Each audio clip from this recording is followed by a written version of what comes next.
So, hi! Hi. We're Comic Comrades. Should we let them know what just happened? No. No? Okay. No, you never do that. That's terrible. Welcome to Comic Comrades. This is a show where we review comic books. This is our 4th episode on YouTube. My name's Callan. My name's Dan, and we're shooting live from my mom's basement. Dan's mom's basement. She's a beautiful lady. She really is. She cooks a mean brisket, by the way. Yeah.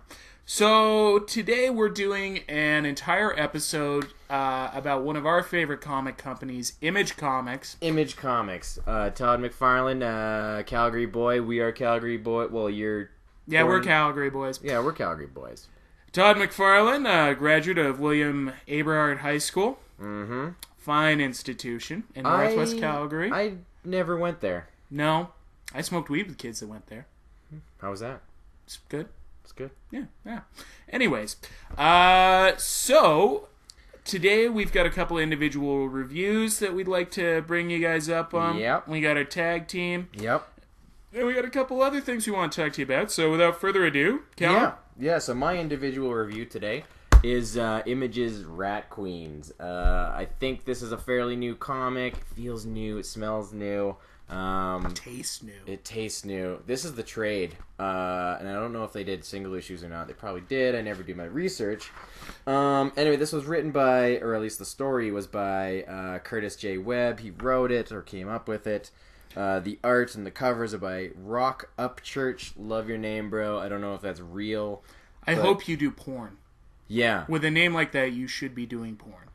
Every man should be doing porn. Not every man. No, I don't know if I could do it. Who wants to see Rob Ford in a porno? Ooh, I've seen enough of that guy. Yeah. It's like, oh, Rob Ford smokes crack in a porno. Let's vote for him. We should vote for him. Anyway, the letters are by Ed Brisson, Laura Tavishati. You did the editing, which I'm sure was needed. Rat Queens. This is an awesome comic. It's set in kind of like a Middle-earth type of thing, where you got dwarves and trolls and imps and dragons, except it's pretty. There's no strict guidelines as those things normally have. You have your maps and your worlds and everything. Yeah. It's pretty loosely open. It's almost like Fiona Staples. In Saga. Saga, where it's just kind of very imaginative, very off the hook fun, right? Mm-hmm. And actually, this comic reminds me a lot of that, but it's not the same. I mean, at all. What's the babe situation? The main characters are all babes. They're all total babes. You got one lady who's a witch, another lady who is kind of a voodoo witch. One's a dwarf who's constantly alluding to how she should grow her beard back because it makes her look so good. Like lady part beard? I wonder. No, I think she means like legitimate, like long dwarven beard. Hot. 'Cause I think dwarven women grow beards, or at least they do in this comic. Sexy. Yeah, I don't know if I could feel a beard and... Maybe you could like braid your beards together. But you know how ladies' hair is like really nice and soft, so like a lady hair beard might be kind of might be like making out with a 14-year-old boy. Yeah, that's no good. No, Dan? No.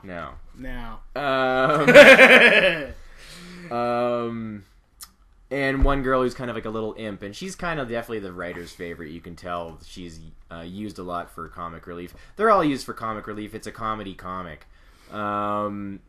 It's super fun. It's very rash. There's a lot of swears. There's drugs. They're doing drugs. They're drinking a lot. Lots of sexual innuendo. Nice. It's almost like this little band of girls, the Rat Queens, as they're called, are just a bunch of lewd dudes. They're really the type of women that I think a lot of guys are stoked on. Just very open and rash and disgusting and they're babes. They're babes, yeah, but they're not like Marvel babes with like giant breasts and huge flowing hair. They're like pretty babe down to earth, dirty. Yeah, they're definite, tomboys type of things. Anyway, the characters are super fun. You fall in love with them when you read it. But it was, a comic book about women written by men, so it's probably not entirely accurate. But it's fun. Yep. It's super entertaining. I laughed. I cried. I'm not going to talk about the other thing I did. It's a great comic, man. I would recommend this. There's gore. There's tons of awesome action. The characters are super fun and well developed. The writing's really good. The dialogue is realistic. Paneling's good. Sweet. It's a great comic. 2 thumbs up. I'll pick up the next one for sure. And if you just want a really fun comic to read, pick up Rat Queens for sure. Good on you, Image, man. Keeping it real. Again. Right on. So, for my individual review, this was actually a viewer recommendation. Big shout out to Colin Blight in Vancouver for recommending Clone to us, written by David Schulner. Juan Jose Ripe is the artist. Can't say enough good things about Juan Jose Ripe. Seriously, dude, you're awesome. I've read a bunch of your comics. You rock. I love your artwork. For those of you who don't know who he is the greatest comic book artist of all time. I don't know if I go that far. And he's still alive. He's like one of those diamonds in the rough that are still around. But seriously, he is incredible. Like, just his attention to detail, his ability to draw faces and the human body and anatomy and movement. Ridiculous. Just incredible. Like, so jealous of you. You're awesome, bro. Yeah. So yeah, Clone. Clone in a nutshell. The idea is that you have a whole bunch of guys running around the continental U.S. who are all clones of a mystery scientist's son. And there is a rogue element of the government that is trying to eliminate or kill all the clones. And is employing one of the clones to do so. The story is told from the point of view of a guy who thinks he's just a regular, normal, average-day nuclear scientist. You know. I remember when I was a nuclear scientist. I was one last week. It was no big deal. Yeah, whatever. Yeah, any case, doing his thing, working at Los Alamos National Laboratories, with his hot pregnant wife. And, and then it turns out a clone's trying to hunt him down and kill him. And I won't get into the story too much because there is some pretty interesting plot elements in depth, Yeah, it's really cool. One of the things I really enjoy about this is that it's constant momentum as far as the story goes. There's just constant action. It doesn't really slow down a lot, and the writing is terrific. Dialogue's great. I love the framing. And you got one of the best artists in the business to draw it. It's incredible. It's a great read. Colin was hoping that we could review Volume 2 of the trades. We were not able to get our hands on that, although, trust me, as soon as I find that puppy, it's going into my collection because this rocks. It was all sold out. Yeah, it was all sold out, yeah. Which I think is a testament to how popular this comic is, or at least how popular I hope it is. People bought the comic. Yeah. They bought all of them. Yeah, they should. They absolutely should. And, if you don't, I hope you get cancer of the dick. Strong words. Well, you know what? Actually, 95% of dick cancer victims actually do survive. But they're eunuchs. That's modern science. Yeah. But still, you should definitely go out and buy this. It is a terrific read. It's fun. It's action-filled. It's a drama, yeah? Yeah, it's a good drama, though. It's not like, a long, drawn-out drama where you slowly build all of the characters and it's just boring and you kind of want to just slit your wrist by the end of it. But, this rocks. I would totally give it 2 thumbs up. As soon as our friendly Red Skull Comics gets the second volume in stock, I am buying it. It is incredible. It's terrific. I can't say enough good things about it. Image, again, you guys are known for quality. Oh, man, we have to review that next. Yeah, we do. Which is why I feel so bad about what we're going to do in our tag team. Tag team! So, for tag team, we reviewed 68 Rule of War, which is a zombie horror comic. It was The story was by a gentleman by the name of Mark Kidwell. Inks and pen, Jeff Zornow. Colors by Jay Photos. Pen and inks. Pen and inks. Lettering by Tom B. Long. And our cover by Mr. Nat Jones. Nat Jones. Now, if I did my research correct, and there's a very good chance that I didn't, hence why I just failed in school, Nat Jones had something to do with the creation of this comic, and that, 68, the series. Rule of War is kind of a smaller... What do you call that? A spin-off. But it's not really a spin-off. It's more like a smaller segment of the side bigger story thing. Side story. Yeah. Nat Jones created 68 or so, I heard. Anyway, yeah, love you, Nat Jones. Great artist. I haven't read any of the earlier 68s, and I wish I have, because this recent Rule of War issue is just not good. Terrible. It's awful. And I feel bad for going on this. I mean, I enjoy certain horror comics. Big fan of Dark Horse's adaptation of Stephen King's Dark Tower series, which is really cool. Yeah. Which is really cool. This follows more in the vein of zombie comics and a spin-off of zombie comics. For those of you not familiar with the 68 series, the basic idea is that the communists in Vietnam unleashed a outbreak of zombieism across the USA and across Vietnam to defeat the Americans. And so now you have all these crazy genetically engineered zombies running around and causing havoc and spreading the zombie virus. 68 might have been the first one to put out the zombie in the wartime scenario. Yeah. Used as a weapon in the war. I don't know. If they were, then right on. If they weren't, then that story's played out, and we should just let it go. I think also the problem with this comic at this point is when we look at the commercial success of the Walking Dead graphic novels and TV series, and we look at all of the zombie movies that came out in the past decade that were very successful, tons of them, the whole concept is a little played out. Yeah. I mean, we're all getting kind of a little tired of it. I was at the Comic-Con recently here in Calgary, and, you love seeing cosplay, you love seeing your Magnetos and your superheroes and stuff, but then someone comes along dressed as a zombie, and it's just like, here's a zombie guy. Yeah. Yeah, it's become too mainstream in a lot of ways.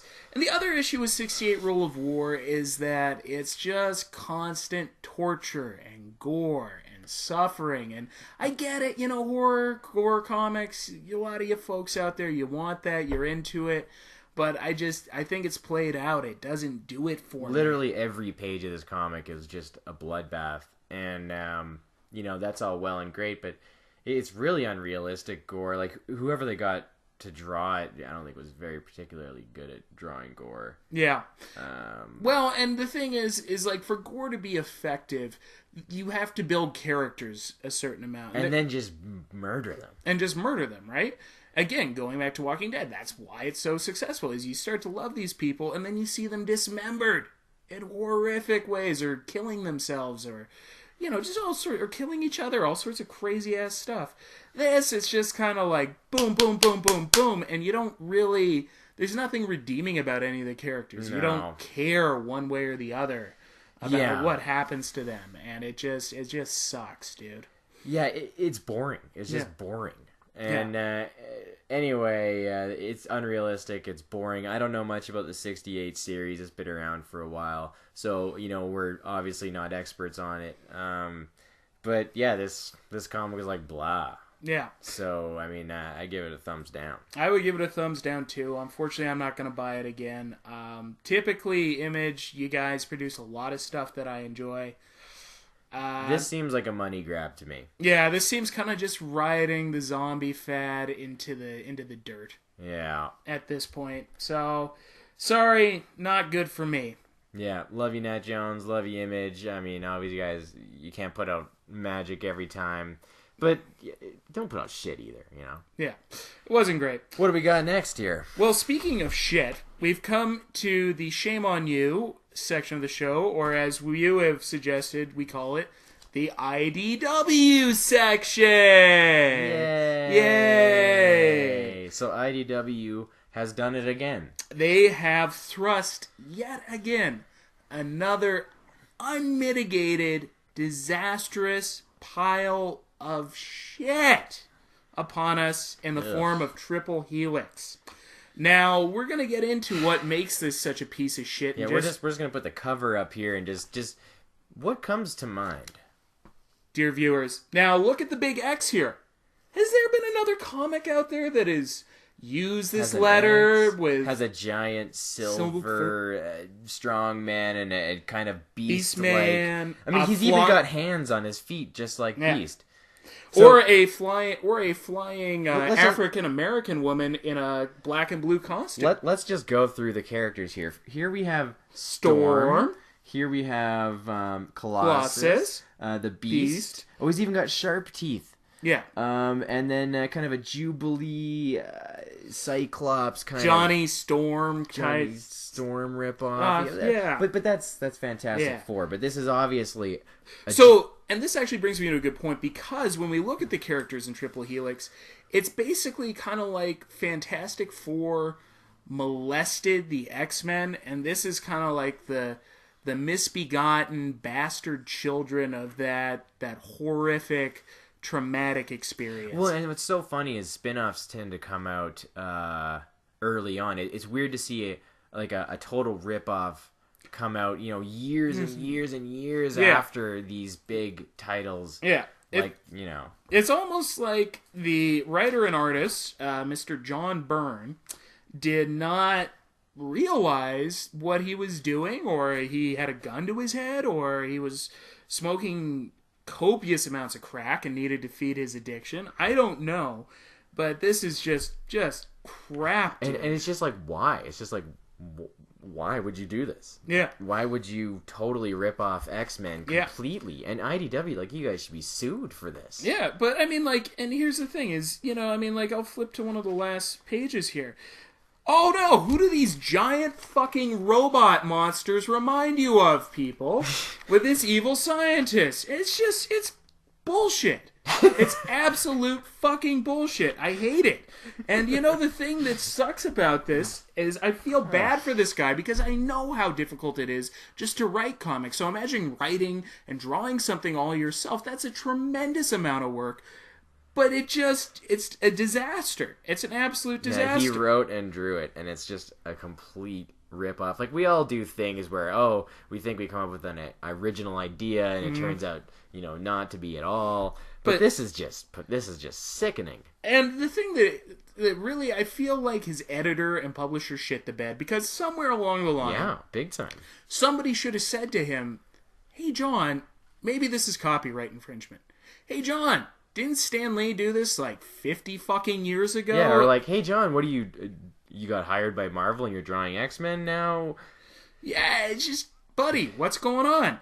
And, it's just... Anyway, so, if X-Men didn't exist, and this wasn't a total blatant ripoff, is it a good comic? No. The dialogue is stunted. It's terrible. The narration is awful. I will give this guy some artistic credit. Yeah, it's not half bad. It's not half good. It's boring. It's pretty typical. But I mean, it wasn't like a stick figure thing that somebody put together, which might have been funnier. I mean, even look at these costumes. Yeah, just a total rip off. And are they mutants? Yeah, they are mutants. They are mutants. They even ripped off the idea of the Triple Helix, which we see played out in Captain America, where the individuals and the Fifth Element, which is not Marvel, but still big part of our cultural zeitgeist, is, the idea that, somebody with more genetic material or a more complex genetic structure inherits all these mutant traits, and it's just... Kind of like what all humans were supposed to do in 2012, apparently, according to the conspiracy theorists. Oh, that was what was supposed to happen? Yeah, we were supposed to, super evolve and have superpowers after that. Oh, I'm pissed. Yeah, total letdown. I know. And, damn it. Seriously? I thought the world was supposed to end. No. Superpowers? No. Well, I mean, that was one of them, yeah. Superpowers. That would have been totally badass. That would have been the best alternative. Yeah. Any case, IDW, like, I don't mean to shit on you all the time, but you keep putting out crap and you make it too easy. We went to the comic store and we were looking for something that would be awful enough. We're looking for through the Image comics, Image and Marvel and DC. Boom Studios. We're looking through Avatar. Everybody. And we finally gave up and we just said, let's go to the IDW section, because up until now, you guys have not let us down with your ability to produce just utter, complete failures. What the fuck? And now total rip-offs. Fuck? Yeah. This is awful. Like, if you're going to do like a piece of shit, it just died. So sorry, folks. This episode's encountered some technical difficulties. We're still feeling out our HD camera, so the last part of our show is going to be brought to you in Lodi. As we were just wrapping up there, basic message: Triple Helix fucking sucks. Don't buy it.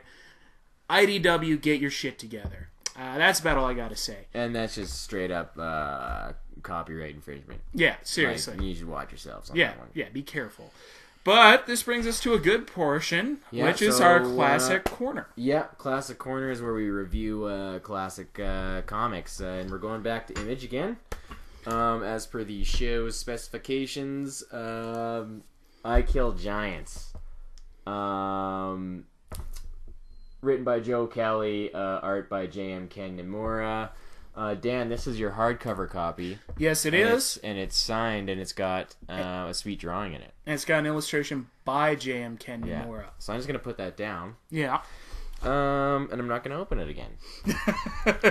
I Kill Giants is pretty new. It was like 3 years old. No, it's more than 2 or 3 years old. It's 2010 or 2009. Oh, okay. Yeah. Any case, I Kill Giants is... hey, this is mine. I'm sorry. This is my time to shine. Hey. Anyway, so it's we like... love you. Come on. Oh, I know. Is relatively new in terms of a classic, I guess. Maybe you might not want to call it a classic. But I think it is, just because it was such a huge success. It went all the way around the world. Everyone loved it. The reviews were great. Joe Kelly and J.M. Ken Nimura became stars because of it. Mm-hmm. So, I think, it's a classic. I mean, so many comics come out, all the time that, yeah, this one just stands out, and it's a total classic. So you want to tell the viewers what makes it stand out, what I Kill Giants is all about? What makes I Kill Giants stand out is its total uniqueness in every facet of its creation: the writing, the illustration, the concept, everything. I think what really drew people to it, well, the story's about a young kind of troubled girl. What is she? I guess she might be like 12 years old or something like that. I'd say that, about 12, yeah. She's over-imaginative, kind of a weird outcast misfit, which I think we all can kind of relate identify to. With, and it gets her into trouble.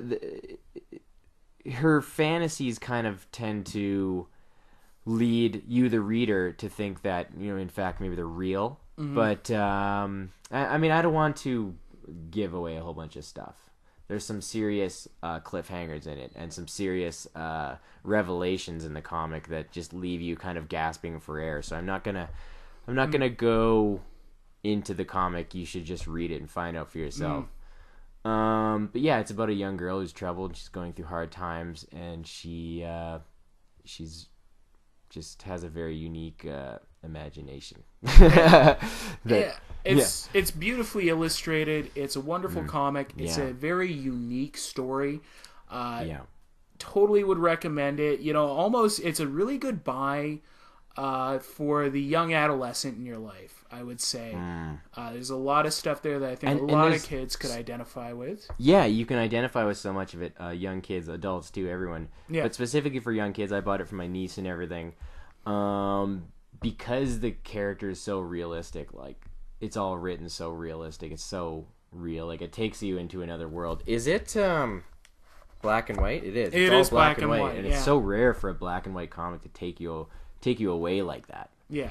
But I think that's a testament to J.M. Kendamura and Yeah. his ability to shade and his artistic abilities. Just rad, dude. Absolutely rad. About 3 years ago, I got the chance to meet the artist at WizardCon in Toronto. Very nice guy, very approachable. If you ever encounter him in an artist alley at a convention, totally go up and talk to him. He's an awesome dude. Yeah. Great guy. I can't say enough good things about him. And yeah, if you haven't read this, read it. It's incredible. I think there's something in this story that it can appeal to just about anybody. Yeah, and I just want to say, like, I think that it's just so, its depth, like, really takes you. I'm kind of talking kind of a serious tone because it's, you know, it's a comedy, but it's also a drama at the same time. Yeah. And but it's so what's the word? Like, it's in depth, but I don't know, like, it's emotional, you know, like it takes you away, and it's very powerful. It touches on a lot of different themes, huge themes, like crazy themes. And I think the thing that's great about I Kill Giants is it shows you what you can do with a comic. For anybody out there that's aspiring to be an artist or a writer or anything, I mean, this shows you how far you can take this medium, and minimalistically too. It's very minimal, and like in the writing, the dialogue, and it's very innocent, and it's minimalistic, and like, I think that almost leaves so much room for you to just explore the comic with your own mind, you know. Yeah. Anyways, definite solid buy. Yep. Check it out. One of my favorite comics of all time. Yeah. And at this point, again, we want to just thank you guys for hanging in there, waiting for us. Sorry it's been so long since the last time we put up an episode. Yeah. We really enjoy everybody's feedback and your suggestions. Keep it coming. We love it. Thank you for watching us. Thank you for following us.